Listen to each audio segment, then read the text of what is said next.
الحمد لله نحمده ونستعينه ونستغفره ونعوذ بالله من شرور أنفسنا ومن سيئات أعمالنا من يهده الله فلا مضل له ومن يضلل فلا هادي له أشهد أن لا إله إلا الله وحده لا شريك له وأشهد أن سيدنا ونبينا ومولانا محمد اللهم صل على محمد وعلى آل محمد كما صليت على إبراهيم وعلى آل إبراهيم وبارك على محمد وعلى آل محمد كما باركت على إبراهيم وعلى آل إبراهيم في العالمين إنك حميد مجيد صلى الله عليه وآله وأزواجه وذرياته وأصحابه وأهل بيته أجمعين وأوصيكم عباد الله وإياي أولا بتقوى الله فإن التقوى رأس الأمور ما بعد فقد قال الله تبارك وتعالى في كلامه العزيز أعوذ بالله من الشيطان الرجيم بسم الله الرحمن الرحيم ومن يطع الله والرسول فأولئك مع الذين أنعم الله عليهم من النبيين والصديقين والشهداء والصالحين وحسن أولئك رفيقا. அளவற்ற அருளாளன் நிகரற்ற அன்பாளன் ஏக நாயன் அல்லாஹ் ஒருவனுக்கே புகழ் அனைத்தும் அல்ஹம்துலில்லாஹ். அந்த அல்லாஹ்வை போற்றுகின்றேன், புகழுகின்றேன். அந்த அல்லாஹ்வுடைய உயரிய பேர் நாமம் குறியுடைய குத்துபா பிரசங்கத்தை ஆரம்ப செய்கிறேன். ஸலாத்துல் ஸலாமும் உயிரின் மேலான கண்மணி நாயகம் முஹம்மது முஸ்தபா ஸல்லல்லாஹு அலைஹி வஸல்லம் அன்னவர் மீதும் அன்னாரின் அடிச்சுவடுகளை அனுவலோட்டு சகதா தமது வாழ்விலை பின்பற்றி வெற்றிகளை கண்டறிவி சஹாபாக்கள், தாபிஊன்கள், தபஉ தாபிஈன்கள், முஸ்லிமான மூமினான ஆண்கள் பெண்கள் யாவர் மீதும் அல்லாஹ்வுடைய சாந்தியின் சமாதானமும் என்றென்றும் உண்டாவதாக. எங்கோ ஒரு நாள் இவ்வுலகம் வந்ததற்கு பின்னால் மேலான ஜன்னத்துல் ஃபிர்தௌஸ் கூலியாக கிடைக்கட்டுமாக துஆ செய்கிறேன். அல்லாஹ் கபூல் செய்வானா. அல்லாஹ்வினுடைய கடமையை நிறைவேற்றுவதற்காக அல்லாஹ் விரும்பக்கூடிய இடமாகி அவனது மாளிகையிலே நல்லதை கேட்போம், அதன்படி நடப்போம், அதன் பாதலைப்போம், அதனூடாக நாளைய மறுமையிலே துவக்கமாகிய ஜன்னத்துல் ஃபிர்தௌஸிலே குடியிருப்போம் என்ற எண்ணத்தை உள்ளத்திலே ஆழமாக வைத்து ஏத்திகாவுடைய நியத்தோடு அல்லாஹ்வுடைய மஸ்ஜிதிலே அமர்ந்திருக்கக்கூடிய வல்லவர்களே நல்லவர்களே, அல்லாஹ்வை எல்லா சந்தர்ப்பங்களிலும் பயந்து கொள்ளுமாறு பள்ளிக்கு உள்ள இருக்கின்ற போது, வெளியில் இருக்கின்ற போது, தனிமையில் இருக்கின்ற போது, கூட்டாக இருக்கின்ற போது, இரவிலும் பகலிலும் ரகசியமாகவும் பரகசியமாகவும் அறிமுகமானவர்களுக்கு மத்தியிலும் அறிமுகம் இல்லாதவர்களுக்கு மத்தியிலும் செழிப்பாக சந்தோஷமாக இருக்கின்ற கட்டங்களிலும் சோர்வான சங்கடமான கட்டங்களிலும் எல்லா சந்தர்ப்பங்களும் அல்லாஹ் எங்களை பார்த்துக் கொண்டிருக்கிறான் என்ற சிந்தனையோடு ஒவ்வொரு நிமிடத்தையும் நிகழ்த்துமாறு முதலாவதாக எனக்கும் அப்பாங்களுக்கும் அல்லாஹ்வை கட்டளையிட்டு வைக்கிறேன். அன்பான அல்லாஹ்வின் நல்லடியார்களே, பேரமிக்க சகோதரிகளே, அல்லாஹ் சுப்ஹானஹு வ தஆலா இந்த உலகத்திலே பெருமதியான ஒரு வாழ்க்கையை தந்திருக்கிறான். அந்த வாழ்க்கை மிக பெருமதியானது. யார் அந்த வாழ்க்கையை பெருமதியான முறையில் கழித்தார்களோ நிச்சயமாக அந்நாளைய மறுமையினாலே அவர்கள் அடையக்கூடிய இடம் சுவர்க்கமாக இருக்கிறது. அந்த வகையில் அல்லாஹ் சுப்ஹானஹு வ தஆலா இந்த உலகத்திலே மனிதனுக்கு 3 பருவங்களை கொடுத்திருக்கிறான். அதிலே முதலாவது ஆரம்ப பருவம் இளமை பருவம். அதை இயலாமை பருவம் என்று சொல்லுவார்கள், அறியாமை பருவம் என்று சொல்லுவார்கள். அன்பானவர்களே, அடுத்ததாக மனிதன் வாழக்கூடிய சாதாரணமான வாலிப பருவம், அடுத்ததாக வயோதிப பருவம், முதுமையுடைய பருவம், எதையும் செய்ய முடியாத ஒரு பருவம். இப்படி அல்லாஹ் சுப்ஹானஹு வ தஆலா மனிதனுக்கு 3 பகுதிகளை கொடுத்திருக்கிறான். அதிலே ஆரம்ப பகுதி இருக்குது இளமை பருவம். சிறு பிராயம் என்பது தனிமையிலே வாழ முடியாத ஒரு பிராயம். பிறருடைய உதவி தேவைப்படும், தாய் தாப்பனுடைய பெற்றோருடைய உறவுகளுடைய உதவிகள் தேவைப்படக்கூடிய பருவம் தான் இளமை பருவம். முதுமை பருவம் என்று சொல்லக்கூடியது யார் பிள்ளைகளை கூட்டிக் கொண்டு பள்ளிக்கு வந்தாரோ, யாருடைய உதவி மூலமாக பிள்ளைகள் சிறு பிராயத்தை கழித்தார்களோ, கனிமானவர்களே, முதுமை பருவத்திலே யார் உதவி செய்தார்களோ அவர்களுக்கு உதவி செய்ய வேண்டிய நிலைமை ஏற்படும். எந்த பிள்ளைய கூட்டிட்டு வந்தாரோ அந்த பிள்ளை அந்த முதிய வயதுல இந்த சிறுபிராயத்துல கூட்டிட்டு வந்தவர்களை அந்த பிள்ளைதான் கூட்டிட்டு போகும். அந்த டைம்ல அவர்களுக்கு ஒன்றும் இயலாம போயிடும். இயலாமை பருவம் ஆரம்ப பகுதியும் அது ஒன்று விளங்காத அறியாமை பருவம். இந்த இரண்டுக்கும் இடையிலே வரக்கூடிய ஒரு பருவம் இருக்கிறது தான் வாலிபம். அதுதான் மிக முக்கியமான ஒரு பருவமான வருகிறது. இஸ்லாம் அதை மிக மிக மிக முக்கியமாக இஸ்லாம் அதை வலியுறுத்தி இருக்கிறது. நாளைய கியாமத்துடைய நாளையில் அல்லாஹ் கேட்கின்ற 4 கேள்விகள், இன்னும் ஒரு ரிவாயத்தில் 5 கேள்விகள். அதில் மிக முக்கியமான ஒரு கேள்விதான் எங்களோட வாழ்நாள நாங்கள் எப்படி கழித்தோம். அடுத்த ஒரு கேள்வி இருக்கிறது, எங்களுடைய வாலிபம் எப்படி கழித்தது என்ற கேள்வி இருக்கு. இந்த 2 கேள்வி கொஞ்சம் பாருங்கள். தொடர்ந்து கேள்வி இருக்கும்,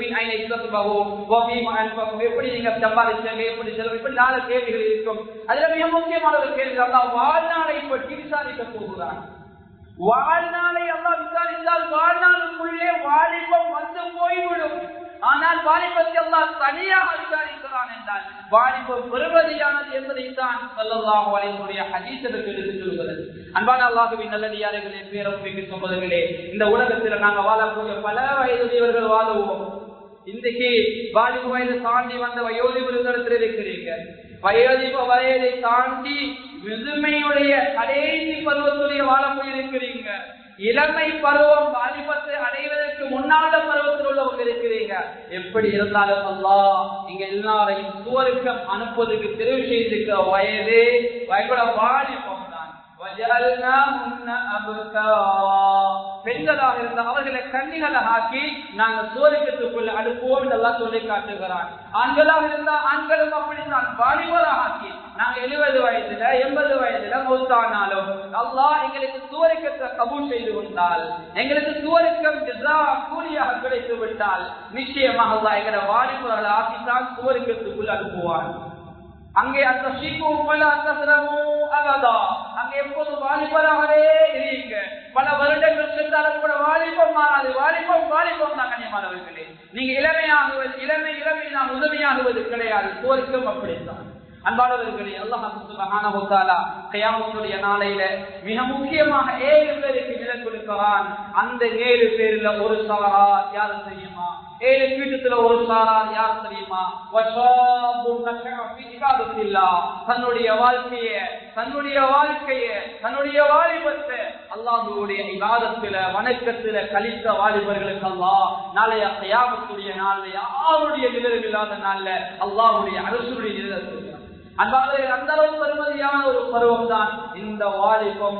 சஹாபாக்கள் சமூகத்துக்கு நிறைய விடயங்களை செய்த பருவம். கண்ணியமானவர்களே, ஸல்லல்லாஹு அலைஹி வஸல்லம் வழி எழுதக்கூடிய சஹாபாக்கள், ஸைத் இப்னு ஸாபித் ஏனைய சஹாபாக்கள் ரலியல்லாஹு தஆலா அன்ஹும் எல்லாம் வாலிபர்கள். ஸல்லல்லாஹு அலைஹி வஸல்லம் அவர்களுக்கு பணிவு செய்த அனஸ் இப்னு மாலிக் ரலியல்லாஹு தஆலா ஒரு வாலிபர். குர்ஆனுக்கு மிக முக்கியமான விரிவுரையாளர், ரயீசுல் முஃபஸ்ஸிரின் அழைக்கப்பட்ட இப்னு அப்பாஸ் ரலியல்லாஹு தஆலா ஒரு வாலிபர். அது மாத்திரமல்ல கண்ணியமான சுவர்க்கத்துக்கு நன்மாராயம் சொல்லப்பட்ட அநேகமான சஹாபாக்கள் வாலிபர்கள்.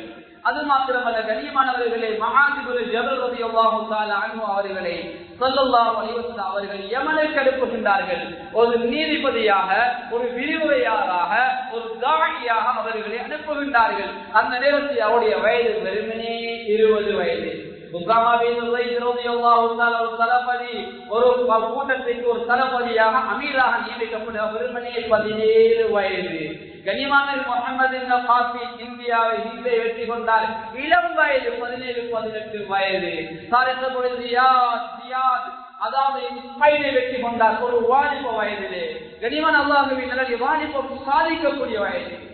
சலாஹுதீன் அய்யூபி ரஹ்மத்துல்லாஹி அலைஹி அவர்கள் கண்ணியமானவர்களை கவலைப்படுகின்றார்கள்.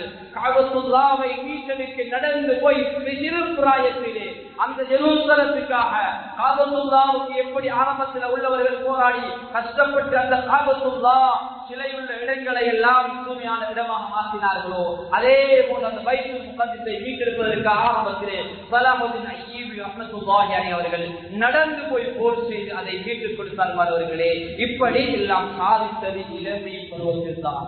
இன்றைய வாலிபர்கள் இளமை பருவத்தில் எப்படி என்ன சாதித்துக் கொண்டிருக்கிறார்?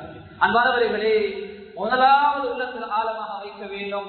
எங்களோட வாழ்க்கையில மிக முக்கியமாக அமல் இபாதத் எங்களோட வாழ்க்கையில பேணுதல் எப்போதும் இருக்க வேண்டும். ஸல்லல்லாஹு அலைஹி வஸல்லம் அவர்கள் சொல்லக்கூடிய செய்திகளூடாக பாருங்கள்.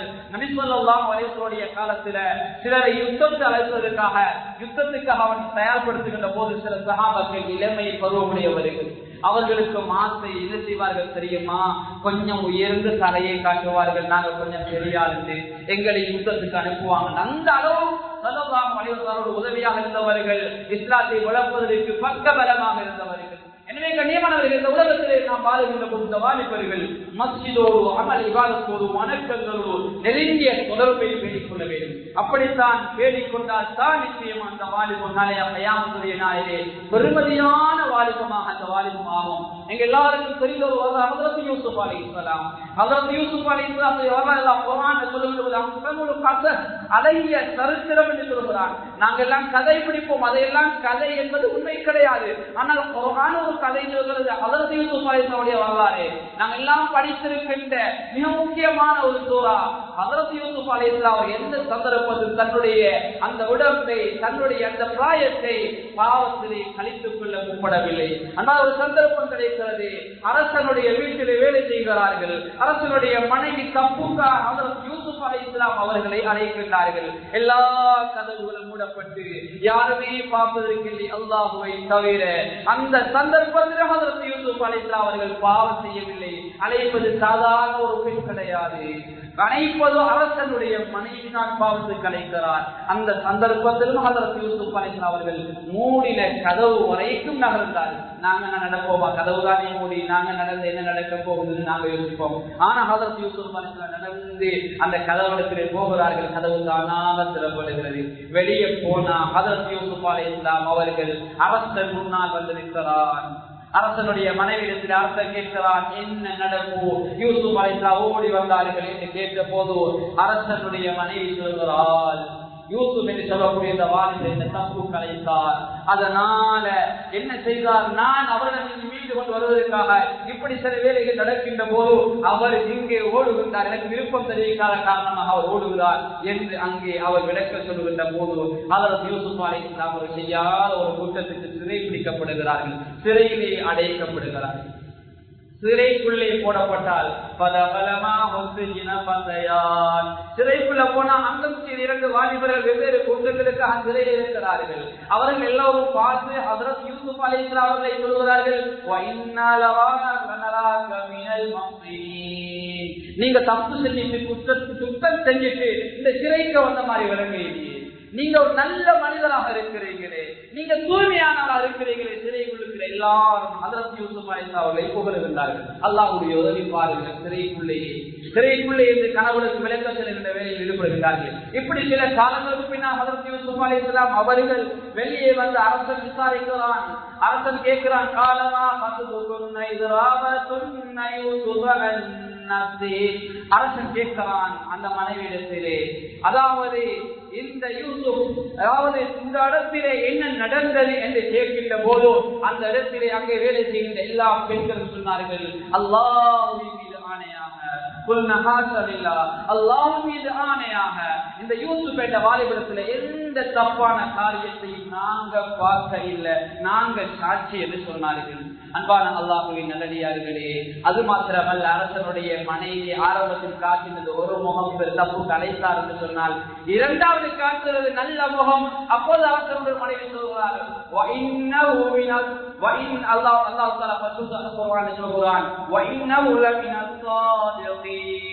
அவர் நிச்சயமாக உண்மையாளர்களும் உள்ளவர், அவர் உண்மை சொன்னார், அன்றும் உண்மைதான் என்றும் உண்மைதான் சொன்னார், நாங்கள் சொல்றதுதான் தப்பு என்று அரசனுடைய மனைவி அந்த தப்பு ஒப்புக்கொள்கிறார். கண்ணியமானவர்களே, இப்படி சில காலங்களுக்கு பின்னால் தான் நிரபராதி என்று மக்களுக்கு அறிவிக்கத்து பின்னால் தான் நான் வெளியே வருவேன் என்று சொன்னார்கள். அதற்கு பின்னால் தான் ஹஜ்ரத் யூசுப் அலைஹிஸ்ஸலாம் சிறையிலே இருந்து வெளியே வந்தார். வெளியிலே வந்தால் ஒரு வாலிபர் தன்னை மார்பு பற்றி பேசிக் கொள்ளவில்லை, அல்லாஹ்வை அல்லாஹ்வை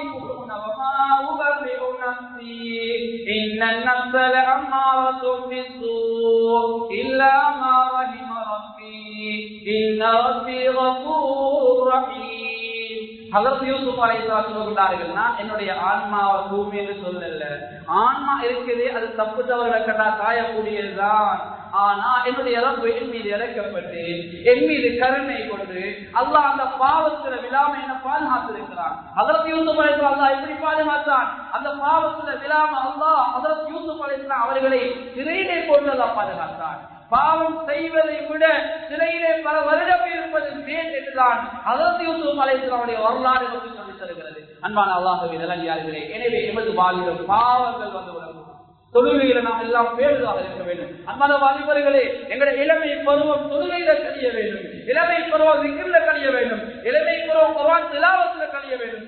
இளமை பருவம் நன்மைகள் நிறைந்த, நலவுகள் நிறைந்த, வார்த்தைகள் அழகாக உள்ள பருவமாக கழிய வேண்டும். அவர்களே, தொழுகை என்ற இபாதத்தை எடுத்து பாருங்க. நாங்க எவ்வளவு தொழுகிறோம்? கொஞ்ச நேரம் தான் நான் தொழுகிறோம். சொல்லக்கூடிய கொஞ்ச நேரமும் அல்லாஹ்வுக்கு முழுமையாக கட்டுப்பட்டு எங்களுடைய அமளிபாத் அல்லாஹ்வுக்கு தூய்மையான முறையில் செய்கிறோமா என்பது கேள்விக்குறியாகிறது. ஒரு நாளைக்கு சொல்லக்கூடிய தொழுகைகள் 5 நேரங்கள். ஒரு நேரம் தொழுகைக்கு 10 நிமிடம் என்று ஒதுக்கிக் கொள்வோம். சுமார் 5 நேரங்கள் சொன்னால் 50 நிமிடங்கள் நாங்கள் சொல்கிறோம். ஒரு மனுஷியானவன் வச்சுக் கொள்வோம். அப்படின்னா 24 மனுஷியானத்தில் ஒரு நாளைக்கு 1 மனுஷியானம் சொல்கிறோம்.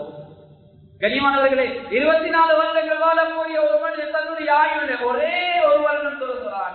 48 வருடங்கள் வாழக்கூடிய ஒரு மனிதன் தன்னுடைய ஆயுள வெறுமனே 2 வருடம் சொல்கிறான். 96 வருடங்கள் வாழக்கூடிய ஒரு மனிதன் தன்னுடைய ஆயுள வெறுமனே 4 வருடம் சொல்கிறான். நோம்பு எடுத்து பாருங்க. 12 மாதத்துல ஒரு மாதம் நோம்பு பிடிக்கிறோம். 12 வருடங்கள் வாழக்கூடிய மனிதன் 1 வருடம் நோம்பு பிடிக்கிறான். 24 என்றா 2 48 4 96 96 வயதுல ஒருத்தர் மூத்தானா வெறுமனே தொழுது 4 வருடங்கள். நோம்பு நோட்டது வெறுமனே 8 வருடங்கள். அன்பானவர்கள், அல்லாஹ் ஆயுள் முழுக்க வணக்கம் செஞ்ச கூலியை தருகிறான். தொழுகை இந்த இபாதத் இருக்கிறே, அது மிக முக்கியமான இபாதத். தொழுகை இல்லாவிட்டால் ஏனைய எல்லா அமல்களும் கோட்டை விடப்படும். எல்லா அமல்களையும் முன்னப்பின் இருக்கும். தொழுகைதான் மறுமையில முதல் விசாரணை. இன்றைய வாலிபர்களை அலங்கரிக்கக்கூடியது மிக முக்கியமாக தொழுகை என்ற இபாதத் தான். முகத்துல செழிப்பு வேணுமா? தொழுகை தேவை. எங்களுடைய உடம்புல உற்சாகம் வேணுமா? தொழுகை தேவை. சுபஹ் தொழுகிறோமா? அல்லாஹ்வுடைய பாதுகாப்பு போகிறது. அல்லாஹ்வுடைய பாதுகாப்பு கிடைக்கிறது. அல்லாஹ்வுடைய உதவியில அன்றைய நாள பரக்கத்தான் நம்மளோட உற்சாகமா நம்ம கழிப்போம். கனிமான அல்லாஹ்வின் நல்லடியார்களே, எனவே அமல் இபாதத்தை கூடிய வாலிபத்தை நாங்கள் கழிக்க வேண்டும். அல்லாஹ் தஆலா பல வகையான தொழுகையாளிகளை சொல்லி காட்டுகிறான். அன்பானவர்கள், எங்களா காதுக்கு அதான் கேட்டுவிட்டா தொழுகை யாரும் பாலாக்கிவிடக்கூடாது. அதான்ல என்ன சொல்லப்படுகிறது? கொஞ்சம் யோசிச்சு பாருங்க. அதான் இந்த அதான் ஒவ்வொரு நாளும் கேட்டு பள்ளிக்கு வராம இருந்தா அல்லாஹ் எவ்வளவு போடுவான். ஒரு முதலாளி ஒரு நாளைக்கு 5 நேரம் உங்களை கூப்பிடுகிறார். நீங்க 5 நேரம் அவருக்கு அழைப்பு கொடுக்கல, 5 கோல் அடிச்சிருக்கிறார். 5 கோலை நீங்க ஆன்சர் பண்ணலண்டா அந்த முதலாளிக்கு எவ்வளவு கோபம் வரும்? ஒவ்வொரு நாளும் அல்லாஹ் 5 தடவைகள் கூப்பிடுகிறார். அல்லாஹு அக்பர், அல்லாஹு அக்பர், அல்லாஹு அக்பர், அல்லாஹு அக்பர். அல்லாஹ் பெரியவன், அல்லாஹ் பெரியவன், அல்லாஹ் பெரியவன், அல்லாஹ் பெரியவன். நீங்க தொழில் இருக்கிறீங்களா? தொழில் பெருசு இல்ல. பஜார் இருக்கிறீங்களா? பஜார் பெருசு இல்ல. வயல் இருக்கிறீங்களா? வயல் பெருசு இல்ல. இந்த துனியாவில ஏதோ விடயத்தில் இருக்கிறீங்களா? அது பெருசு இல்ல. அல்லாஹ் பெரியவன், அல்லாஹ் பெரியவன். அப்படியே முஅஸ்ஸின் சொல்கிறார், அஷ்ஹது அல்லா இலாஹ இல்லல்லாஹ், அஷ்ஹது அல்லா இலாஹ இல்லல்லாஹ், அஷ்ஹது அன்ன முஹம்மதர் ரசூலுல்லாஹ், அஷ்ஹது அன்ன முஹம்மதர் ரசூலுல்லாஹ். அப்படி அதான்ல முஅஸ்ஸின் ஸல்லல்லாஹு அலைஹி வஸல்லம் அவர்கள் வணக்கத்துக்கு தகுதியான அல்லாஹ் ஸல்லல்லாஹு அலைஹி வஸல்லம் தூதர் வணக்க தகுதியான அல்லாஹ் இப்படின்னு சொல்லிட்டு முஅஸ்ஸின் தொடர்ந்து சொல்ற ஹய்யா அலல் ஸலாஹ், தொழுகையின் பக்கம் விரைந்து வாங்க. ஹய்யா அலல் ஸலாஹ், தொழுகையின் பக்கம் விரைந்து வாங்க. கண்ணியமானவர்களே, மனிதன் பலவீனமானவன். தொழுகை பக்கம் வாங்கன்னா மனிதர்கள் யாரும் வரமாட்டாங்க. அதனால அடுத்த அடியில மாதிரி சொல்கிறார், ஹய்யா அலல் ஃபலாஹ், ஹய்யா அலல் ஃபலாஹ், வெற்றி பக்கம் வாங்க. உலகத்தில் உள்ள வெற்றியா? சக்கராத்துல உள்ள வெற்றியா? மஹ்ஷர்ல உள்ள வெற்றியா? சுவர்க்கத்துல என்னையும் உங்களை கொண்டு சேர்த்து வரைக்கும் உள்ள வெற்றியா? எல்லா வெற்றியும் தொழுகையில இந்த வெற்றியின் பக்கம் வாங்க என்று முஅஸ்ஸின் அழைக்கிறார். இந்த வெற்றியை குர்ஆன்ல அல்லாஹ் இன்னொரு இடத்துல விளங்கப்படுத்துகிறான். கத் அஃலஹல் முஃமினூன், முஃமின்கள் வெற்றி பெற்று விட்டார்கள். அல்லதீன ஹும் ஃபீ ஸலாத்திஹிம் காஷிஊன், அவர்கள் தொழுகையில் இறைச்சம் உள்ளவர்களாக இருப்பார்கள். கனிம தொழுகைக்கு வந்தா கடை தலையில் இருக்காது, தோட்டம் தலையில் இருக்காது, வேற வேற சின்ன தலையில் இருக்காது. இருக்காது, தன்னை முழுமையாக அல்லாஹ் கொடுத்து விடுவார்கள். அல்லாஹ் சொல்லுகிறான், திருநாக வெற்றி பெற்ற முஃமின்கள் தொழுகையில் இறைச்சம் உள்ளவர்கள். அல்லாஹ்வுடைய உச்சகட்ட வெற்றி வழங்கப்படுகிறான். திருநாக வெற்றி பெற்றவர்கள் தான் அதை விட உச்சகட்ட கூடிய அல்லாஹ் வழங்கப்படுகிறான். வல்லதீன இப்படிப்பட்ட இப்படி பல தன்மைகள் எல்லாம் சொல்லிவிட்டு அல்லாஹ் சொல்லுகிறான், உலாயிக ஹுமுல் வாரிசூன் அல்லதீன யரிசூனல் ஃபிர்தௌஸ ஹும் ஃபீஹா காலிதூன். இவர்கள் தான் ஜன்னத்துல் ஃபிர்தௌஸில் நிரந்தர சொந்தக்காரர்கள், நிரந்தரமாக அங்கே இருக்கக்கூடியவர்கள் எல்லாம் சொல்லி காட்டுகிறான். அன்பான அல்லாஹ்வின் நல்லடியார்களே, எனவே தொழுகையில இமாம் நாங்கள் பேணுதலாக இருக்க வேண்டும். இப்படி அஸான்ல முஅஸ்ஸின் சொன்னதுக்கு பின்னால் வெற்றியின் பக்கம் வாங்க, இறுதியாகவும் முஅஸ்ஸின் அல்லாஹு அக்பர் அல்லாஹு அக்பர் அதான் மீட்டு மீட்டு ஆரம்பத்திலே கடைசியை வரக்கூடிய ஒரு வார்த்தை இருக்க வேண்டாம். அது அல்லாஹு அக்பர் அல்லாஹு அக்பர், அல்லாஹ் பெரியவன், அல்லாஹ் பெரியவன். முஅஸ்ஸின் திரும்பவும் சொல்லுகிறார், இன்னுமா வயலில் இருக்கிறீங்க, இன்னுமா உங்களுக்கு வயது பெருசி, அல்லாஹ் பெருசு இல்லையா? இன்னுமா தோட்டத்தில் இருக்கீங்க, தோட்டம் பெருசா, அல்லாஹ் பெருசா? இதுதான் முஅஸ்ஸின் சொல்லக்கூடிய அர்த்தம். அல்லாஹு அக்பர் அல்லாஹு அக்பர், அல்லாஹ் பெரியவன், அல்லாஹ் பெரியவன், அல்லாஹ் பெரியவன் அவனுக்கு சொல்ல வேண்டும். அப்படி இல்லை, எங்களை துன்யா பெருசுண்டா, துன்யாவுக்கு எங்களை காலத்தை நாங்க கொடுத்துட்டோம் என்றா இந்த உலக வாழ்க்கை பெயிலா போயிடும். இறுதியாக மாற்றி சொல்லுகிறான், லா இலாஹ இல்லல்லாஹ். எந்த கலிமாவை சொல்லி உலகத்தை விட்டு பிரியுமோ, இந்த உலகத்துல வந்து எல்லாத்தையும் ஒரு தட்டுலையும் இந்த லா இலாஹ இல்லல்லாஹ் ஒரு தட்டுல வச்சா அந்த பக்கம் தான் கனமா இருக்கும். அந்த கலிமாவின் பக்கம் வாங்கதான் மாறி கூறுகிறான். அன்பான அல்லாஹ்வின் நல்லடியார்களே, எங்களை கால நேரத்தை யாரும் வீணாக்கிறாதீங்க. அன்பான வாலிபர்களே, இளமை பருவத்தை நல்ல வழியில செலவழி, வார்த்தைகளை அழகாக்கிக் கொள்ளுங்க, நல்ல நண்பர்களோடு வாழ கொடுங்க. அல்லாஹ் பரிசுத்த அல்குர்ஆனிலே கலீல், அல் அகிலா, சதீக், அஷீர், குர்ஆன்ல அல்லாஹ் வலி பல வாசகங்களை கொண்டு அல்லாஹ் நண்பரை அல்லாஹ் அழைக்கிறான். அன்பானவர்கள், எங்களுக்கு நல்ல நண்பர்கள் இருந்தால் நிச்சயமா அந்த உலகத்தில் நல்லதை காட்டி தரக்கூடிய, நல்ல விடயங்களுக்கு வழிகாட்டக்கூடிய, ஒரு தவறு நடந்தால் அது தவறு சுட்டி காட்டக்கூடிய ஒரு நண்பர் கிடைத்து விட்டால் நிச்சயமாக அது இந்த உலகத்தில் கிடைத்த மிகப்பெரிய பாக்கியம். அன்பானவர்கள், இன்றைக்கு சிலர் வழிகட்டு போறது நண்பருக்காக, சிலர் பாவம் செய்வது நண்பர்களுக்காக, சிலர் சில தப்புகளை விழுவது நண்பர்களுக்காக. இப்படி கண்ணியமாக யாரும் பாவத்தில் ஈடுபட்டுள்ளார்கள். கூடிய நாள்ல எங்களுடைய வாழ்க்கை மிக மோசமாக ஆகிவிடும். எனவே இந்த உலகத்தில் வாழ்கின்ற போது அல்லாஹ் ரசூலுக்காக வாழ பழகிக்கொள்வோம். அல்லாஹ் பரிசுத்த அல் குர்ஆனில் சொல்கிறான். கண்ணியமான அல்லாஹ்வின் நல்லடியார்களே, ஹஜ்ரத் பெருமானார் ஸல்லல்லாஹு அலைஹி வஸல்லம் சாதாரண மஜ்லிஸ்ல ஒரு சஹாபி என்ன செய்கிறார்? மிக கவலையான ஒரு தோட்டத்துல, அதாவது மிகவும் கவலையான ஒரு நிலைமை இருக்கிறார். ஹஜ்ரத் ஸல்லல்லாஹு அலைஹி வஸல்லம் அந்த சஹாபியை பார்த்து கேட்கிறார்கள், ஏன் தோழரே நீ கவலை அடைக்கிறீங்க? சொல்லுகிறார், நாயகமே, இந்த உலகத்துல நாங்க உங்களோடு இருக்கிறோம், உங்களை ஞாபகம் வரப்போல் உங்களை சந்திப்போம், பேசுவோம்.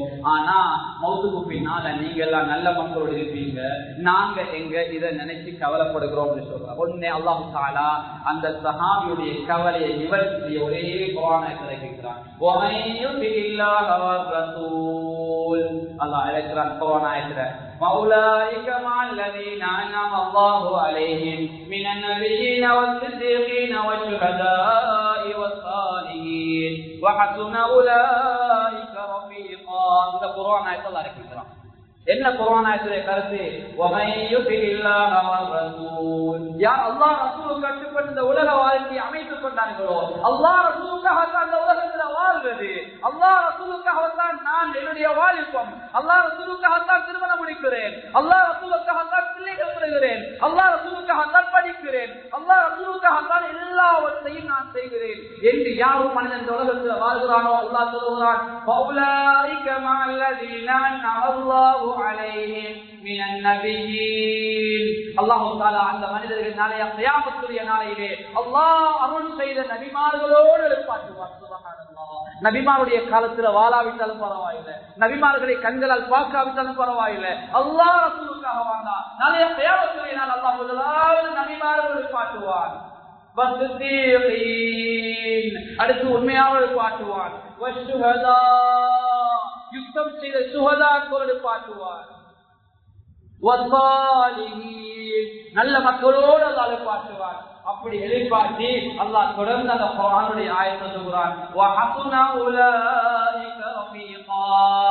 இதை விட வேற என்ன அழகான நட்பு தேவை வாருங்களே. அல்லாஹ் ரசூலுக்கா இதுதானே சிறந்த நட்பு என்று சொல்லி காட்டுறான். அந்த சாவிக்கு அல்லாஹ் இறக்கிய குர்ஆன் ஆயத்து இங்க எல்லாருக்கும் பொருத்தமாக இருக்குது. எனவே அல்லாஹ் ரசூலுக்கா என்ற வாழ்க்கையை நாங்கள் அமைத்துக் கொண்டா நிச்சயமாக நாங்கள் வெற்றி பெற்றவர்கள், நிச்சயமாக நானும் நீங்கள் சுவர்க்கத்தின் அகங்காரர்கள் என்பதில் எந்த சந்தேகம் கிடையாது. எனவே அல்லாஹ்வின் நல்லடியார்களே, வாலிபத்தை பெருமதியான முறையில் கழித்துக் கொள்ளுங்கள். வாலிபம் என்பது முதுகெலும்புள்ள ஒரு வயது சொல்லுவார்கள், இதய துடிப்பு என்று சொல்லுவார்கள். எங்களை சுவர்க்கத்துக்கு தயார் பண்ணக்கூடிய வயது என்று சொன்னாலும் நினையாது, அந்த அளவு பெருமதியான வயது. இந்த வயதை யாரும் பாவத்துல கழிச்சிடாதீங்க, யாரும் நாசமாக்கி போட்டுறாதீங்க. நேர காலத்துல எழும்புற நேர காலத்துல தூங்குற பழக்கத்தை உருவாக்கி கொள்ளுங்க. கல்வி சொல்லுவாங்க, நாய்க்கு ஒரு பழக்கம் இருக்கு, நாய் லேட்டாகி தூங்கி லேட்டாகி தான் எழுதும். நீங்க பாருங்க, நாய் என்ன செய்யும்? லேட்டாகி தூங்கி லேட்டாகி எழுதும். இன்றைய வாலிபர்கள் தொலைதொடர்பு சாதனங்கள்ல மொபைல்கள்ல தன்னோட காலத்தையை கழிச்சு கொண்டிருக்கிறார். கண்ணியமானவர்களே, நேர காலம் தெரியாது. லாஸ்டா அல்லாஹ்வோட உள்ள தொடர்பு எப்ப, அதே போல் தொலைதொடர்பு சாதனங்களோட தொடர்பு எப்ப என்று பார்த்து கொண்டா, கண்ணியம் ஒரு மனிதன் 12 மணிக்கு மௌத்தாக வச்சு கொண்டா 11:55 லாஸ்டா அதாவது ஆன்லைன் வந்திருப்பார், வாட்ஸ்அப்ல அல்லது பேஸ்புக் வேற லைன்கள்ல. ஆனா அந்த மனிதன் லாஸ்டா செய்து இருப்பார், லாஸ்டா சொல்லுங்க லாஸ்டா உதய கொரோனா ஆயிடுச்சு, லாஸ்டா அவர் சொன்ன செலவாத்து மிக தூரமாக இருக்கும். ஆனா இன்றைய தொலைப்பாவுடைய நெருக்கம் மிக நெருக்கமாக இருக்கு. கண்ணியமான ஒரு ஒளியற்ற ஆழமாக உள்ள பதிவு. நாங்கள் எல்லாரும் எங்களை விரும்பிய விரும்பாமலே ஏற்றுக்கொள்ளக்கூடிய இருப்பதாம். எங்களோட வாப்பாமா கொடுக்கிற நேரத்தை விட அதிகமான நேரத்தை, எங்களோட பள்ளியை கொடுக்கிற நேரத்தை விட அதிகமான நேரத்தை, எங்களோட குடும்பங்களை கொடுக்கிற நேரத்தில் அதிகமான நேரத்தை, எங்களோட போன கொடுக்கிற நேரத்தில் அதிகமான நேரத்தை விரும்பிய விரும்பாமல மொபைல் போனுக்குள்ளே எங்களை நேரம் கழிச்சு கொண்டிருக்கு. வாப்பா உமாவை பார்க்காம இருக்கலாம், மொபைல் போன கிண்டாம பார்க்காம இருக்கிறாரே. இஸ்திக்பார் அதாவது முக்கியமான அமலுக்கு பள்ளிக்கு வந்தாலும் போன் இல்லாம வரலாறு. கண்ணியமானவர்கள், போன் இல்லாம தொடர்பு இல்லாம இருக்கிறாத அளவுக்கு இந்த மனிதர்கள் மாறி இருக்கிறார்கள். கண்ணியமானவர்களே, எங்களுடைய நிலைமையை நாங்கள் மாற்ற வேண்டும். நாளைய கயாமத்துடைய நாளையில கேட்கக்கூடிய கேள்வி நல்ல முறையில் பதில் கொடுக்கக்கூடிய மக்களாக நாங்கள் மாற வேண்டும். எனவே அன்பானவர்கள், இதை கவனத்தில் எடுத்து எங்களோட வாலிபத்தை நல்ல முறையில் கழித்துக் கொள்ளுங்கள். வாலிப வயதை தாண்டி வந்திருக்கின்றவர்கள், வாலிபர்களுக்கு நிறைய புரோகிராம் வழிமாற்றல்களை செய்யுங்கள், அவர்களை சமூகத்துக்கு பயன்படுத்துங்கள். இந்த சில இடங்கள்ல வாலிபர்களுக்கு பயன்படுத்தப்பட்ட சமூக போல எலெக்ஷன் காலம் வந்தா, ஏதாவது முக்கியமான ஒரு பங்கன் வந்தா அவங்களை போட்டு வேலை வாங்குறது, அந்த பங்கன் முடிஞ்சதுக்கு பின்னால் அவங்களை கருவேப்பிலையை போல கறிக்கு போட்டு அந்த கறியை ஊற்றி சாப்பிட்டதுக்கு பின்னால வீசி விடுறத போல இந்த வாலிபர்கள் சில இடங்களில் பயன்படுத்தப்படுகிறார்கள். கண்ணியமானவர்கள், அப்படி அல்ல. வாலிப சமுதாயத்தை பாதுகாத்தால் ஒட்டுமொத்த முஸ்லிம் சமுதாயத்தையும் பாதுகாக்கலாம். இன்னைக்கு ஒரு ஊர்ல குழப்பமா, காரணம் வாலிபர்கள் தான் குழப்பம். ஒரு ஊர்ல பிரச்சனையா அந்த வாலிபர்களால, சில ஊர்கள்ல பிரச்சனையா அந்த வாலிபர்களாக. எதனால? எல்லா வாலிபர்களும் இல்ல, வளர்க்கப்படாத வாலிபர்கள், நல்லது கெட்டது சொல்லிக் கொடுக்கப்படாத வாலிபர்கள். ஒரு அறிஞர் சொல்வதை போல, லைசல் யதீம் அல்லதி கத் மாத வாலிதுஹு இன்னல் யதீம யதீமுல் இல்மி வல் அதபி. அனாதை யார்த்தையும் வாப்பா அம்மா இல்லாதவர்கள் அனாதை. வாப்பா அம்மா இருந்தும் அறிவு இல்லாத, ஒழுக்கம் இல்லாத, அறிவு ஒழுக்கம் கற்றுக் கொடுக்கப்படாத பிள்ளைகள் தான் அனாதைகள். இந்த வாப்பா உம்மா இருக்கிற அனாதையை விட கூடவா வாப்பம்மா இருந்தும் அதவும் அறிவும் சொல்லிக் கொடுக்கப்படாத எத்தனை வாலிபர்கள் இருக்கிறார்கள். இன்னைக்கு ஊர்ல குழப்பம் காரணவர்கள் தான், பஜார்ல குழப்பம் காரணவர்கள் தான், சோசியல் மீடியால குழப்பம் அவர்கள் தான். வாப்பம்மா இல்லையா, மாஷாஅல்லாஹ் தாராளமாக வாப்பம்மா இருக்கிறார்கள். கண்ணியமானவர்களே, எனவே நல்ல வழிகாட்டலோடு வாலிபர்கள் பழகிக் கொள்ள வேண்டும், வலுவதற்கு தங்களுடைய வாழ்க்கையை அமைத்துக் கொள்ள வேண்டும். அடுத்து எங்களுக்கு தெரியும் கண்ணியமானவர்களே, அதாவது தலைப்பை இன்றைய நாள் பொதுவாவதற்காக தந்திருக்கிறார்கள். ஆனால் அதிலே முக்கியமான ஒரு விடயத்தை நாங்கள் நினைவுபடுத்துகிறேன். அது என்ன விடயம் என்றால், பலஸ்தீன் மக்களுக்காக ஒரு தனி நாடு கோரிக்கை என்று உலக மட்டத்தில் அது பேசப்பட்டு வருகிறது. இன்ஷா அல்லாஹ் நிச்சயமாக அல்லாஹ் அதை கபூலாக்கி தீர்வான் என்ற நம்பிக்கை எனக்கு இருக்கிறது. ஏனென்றால் அவர்கள் அநியாயமாக யாருடைய நாட்டையும் பிடிக்கவில்லை, யாருடைய நிலத்தையும் பிடிக்கவில்லை. அவருடைய சொந்த மண்ணுக்காக, ஹலாலான தன்னுடைய மண்ணுக்காக, புனிதமான அந்த மண்ணுக்காகத்தான் போராடுகிறார்கள். குர்ஆன்ல நிறைய இடங்களிலே அல்லாஹ் தஆலா அந்த பலஸ்தீன் மண்ணை பற்றி பேசியிருக்கிறான். நிறைய நபிமார்களுடைய வரலாறை எல்லாம் பேசியிருக்கிறான். ஸல்லல்லாஹு அலைஹி வஸல்லம் எல்லா நபிமார்களுக்கும் தொழுகை நடத்தின ஒரு இடம் அங்கதான் இருக்குது. கண்ணியமானவர்களே, ஆறு இம்ரான் சொல்லக்கூடிய குர்ஆன்ல ஒரு சூரா இருக்குது. அந்த சூறால வரக்கூடிய அந்த குடும்பத்துல எல்லா மக்களும் வாழ்ந்த இடம் ஆறு இம்ரான் அங்கதான். கண்ணியமானவர்களே, இந்த மஸ்ஜிதுல் அக்ஸா நம்ம கிப்லாவுக்கு முன்னால் முஸ்லிம் சமூகத்தில் கிபிலாவாக இருந்தது. அதுதான் கண்ணியமானவர்களே. எனவே பெருமதியான ஒரு பகுதி தான் அந்த பகுதி. எனவே அதற்காக வேண்டிய ஒரு போராட்டம், அதற்காக வேண்டிய ஒரு நியாயமான கோரிக்கை உலக அளவில் நடந்து கொண்டிருக்கிறது. எங்களாலான பிரார்த்தனைகளை நாங்கள் அவர்களுக்காக செய்து கொள்ள வேண்டும். ஏனென்றால் எங்களுக்கு தெரியும், உணவுக்கு வழி இல்லாமல் பட்டினியாக இருக்கிறார்கள். நாங்கள் ஒவ்வொரு நாளும் அழகாக சாப்பிடுகிறோம், மீதியுள்ள உணவுகளை எல்லாம் வீசி விடுகிறோம். ஆனால் ஒவ்வொரு நாளும் நாங்கள் 5 நேரம் தொழுவதே கிடையாது, அதிலும் குறைவு செய்கிறோம். ஆனால் அவர்கள் ஒவ்வொரு நாளும் 6 நேரம் தொழுகிறார்கள். 5 நேரம் அல்லாஹ்வுக்கு அல்லாஹ் கடமைகள் செய்வதை போல ஒவ்வொரு நாளும் ஜனாஸா தொழுகிறோம். ஒவ்வொரு நாளும் சிறுவர்கள் கொல்லப்படுகிறார்கள். கண்ணியமானவர்களே, வாப்பா இருந்தா பிள்ளைகள் இல்ல, உம்மா இருந்தா பிள்ளைகள் இல்ல, பிள்ளைகள் இருந்தா வாப்பா அம்மா இல்ல, அல்லது வாப்பா உம்மா பிள்ளைகள் இருக்கிறார்கள், இருக்குவதற்கு வீடு இல்ல. கண்ணியமானவர்களே, மிகவும் பயங்கரமான ஒரு பகுதியாக அந்த பகுதி மாறி இருக்குது. எந்த அளவுண்டா எதிரிகளுடைய அந்த நச்சு வாயுகள் வீசி, அந்த அவர்களுடைய வெடி தாக்குதல், வெடி மருந்துகள், அந்த பதார்த்தங்கள் வீசப்பட்டு அந்த பகுதியில் புட்கள் கூட முளைத்து வருவது கேள்விக்குறியாக இருக்கிறது. அவர்கள் படிக்கின்ற அந்த பாடசாலை கூடங்கள் கூட தரமட்டமாக்கப்பட்டிருக்கிறது. கண்ணியமானவர்கள், அது மாத்திரமல்ல, அவர்களுக்கு வைத்தியம் வழங்கக்கூடிய பலத்தில் முக்கியமான ஒரு வைத்தியசாலை தான், அதாவது முஸ்தஷ்பா, அது ஷிஃபா என்று வைத்தியசாலை கண்ணியமானவர்கள் தரமட்டமாக்கப்பட்டிருக்கிறது. கண்ணியமானவர்களே, உலகில் உள்ள முஸ்லிம் நாடுகள் கூட முன்வந்து அவைகளை செய்து கொடுக்க முன்வந்தாலும் சில இஸ்லாமிய எதிரிகள் அதை தடுத்துக் கொண்டிருக்கிறார்கள். கண்ணியமான அல்லாஹ்வின் நல்லடியார்கள், எனவே நாம் இந்த உலகத்தில் நிம்மதியா வாழ்ந்து கொண்டிருக்கிறோம். எந்த சோதனையும் கிடையாது. நாங்கள் ஒரு முஸ்லிம் நாட்டிலேயா வாழ்வோம் என்று யோசிக்கிறோம்.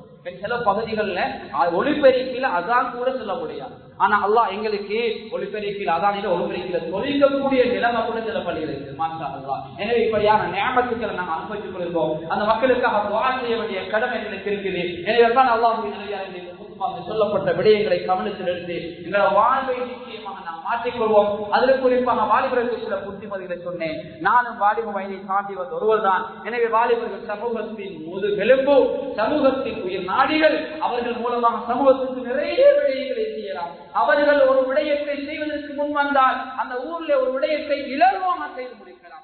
அவர்கள் 7 ஆண்டு கொஞ்சம் பின்னுக்கு போனா அந்த ஊர்ல சில விஷயங்கள் கொஞ்சம் பின்னுக்கு தான் இருக்கும். கண்ணியமானவர்களே, எனவே வாலிபம் பெருமதியானது. அந்த பெருமதியான அந்த வாலிபத்தை கழித்துக் கொள்ளுங்க. நான் ஆரம்பத்துல சொன்னதை போல இளமை அறியாமை பருவம், முதுமை அது விளங்காத பருவம், அது முதுமை பருவம், இளமை பருவம், வாலிப பருவம் மிக முக்கியமான ஒரு பருவம் வாலிபம். எனவே வாலிபத்தை பெருமதியான முறையை கழித்துக் கொள்வோம். எனவே வல்லவன் அல்லாஹ் சுப்ஹானஹு வ தஆலா இந்த வாழக்கூடிய வாழ்க்கையிலே மிக முக்கியமாக கிடைத்திருக்கின்ற வாலிபத்தை நல்ல முறையில் கழிப்பினாலே கயாமத்துறையினாலே அந்த வாலிபத்தின் ஊடாக உயரிய சுவர்க்கத்தை அடைந்து கொள்ளக்கூடிய கூட்டத்தில் இறைவா நீ எங்களை சேர்த்துக் கொள்வாயாக.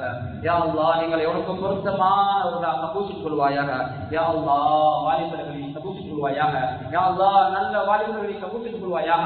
எந்தெந்த வாலிபர்கள் அல்லாஹ்வுடைய மார்க்கத்தோடு, தீனோடு, இஸ்லாத்தோடு தொடர்பு இல்லாமல் இருக்கிறார்கள், அவர்களை நீ தொடர்புள்ள மக்களாக ஆக்கிடுவாயாக. யா அல்லாஹ், அந்த நல்ல வாலிபர்களை ஈண்டெடுத்த ஸ்ரீதேவிகளாக அந்த பெற்றோர்களை நீ கபூல் கொள்வாயாக. யா அல்லாஹ், வாலிப வயதில தவறுகள் தப்புகள் நடந்து அந்த வாலிப வயதை கழித்து வயதுமா இருக்கின்ற அந்த வயோதிபர்களை நீ அந்த வாலிபத்தில பொருத்தம் இல்லாமல் நடந்திருந்த அவர்களை நீ மன்னிச்சிடுவாயா. யா அல்லாஹ், எங்களை உனக்கு பொருத்தமானவர்களாக கபூல் கொள்வாயா. இறுதி முடிவை நல்ல முடிவாக்கிடுவாயாக. யா அல்லாஹ், அந்த பலஸ்தீன் மக்களுக்கு நீ ஒரு விடுவை கொடுத்திடுவாயா. முக்கியமான இமாம்கள் நபிமார்கள் வாழ்ந்த இடம் யா அல்லாஹ், புனிதமான பூமி யா அல்லாஹ், குர்ஆன்ல வர்ணிக்கப்பட்ட பூமி யா அல்லாஹ், அரபிகள் வாழக்கூடிய இடம் யா அல்லாஹ், இஸ்லாம் ஈமான் மிக பலமான ஒரு பூமி யா அல்லாஹ். எனவே அந்த மக்களை நீ பாதுகாத்துருவாயாக. அவர்களுக்கு ஒரு தனி நாடு பிரேரணையை அங்கீகரித்து அவர்களுக்கு ஒரு தனி நாடாக அந்த நாட்டை ஆக்கி கொடுத்துருவாயாக. யா அல்லாஹ், துஆவை திருப்பியும் ஏற்றுக்கொள்வாயாக. அதே போல அந்த ஊர் மக்களுக்கு அருளையும் வரக்கத்தையும் எப்போது சொல்லிடுவாயாக. யா அல்லாஹ், மக்கள் செய்யக்கூடிய வியாபாரங்கள்ல, இந்த மக்கள் செய்யக்கூடிய விவசாயங்கள் அதிக விளைச்சலையும் அதிக வரக்கத்தையும் கொடுத்துருவாயாக. யா அல்லாஹ், இங்க இருக்கக்கூடிய ஆண்கள் பெண்களை கபூல் செய்வாயா. அந்த ஊர்ல இருக்கக்கூடிய ஆண்கள் பெண்களை கபூல் செய்வாயா.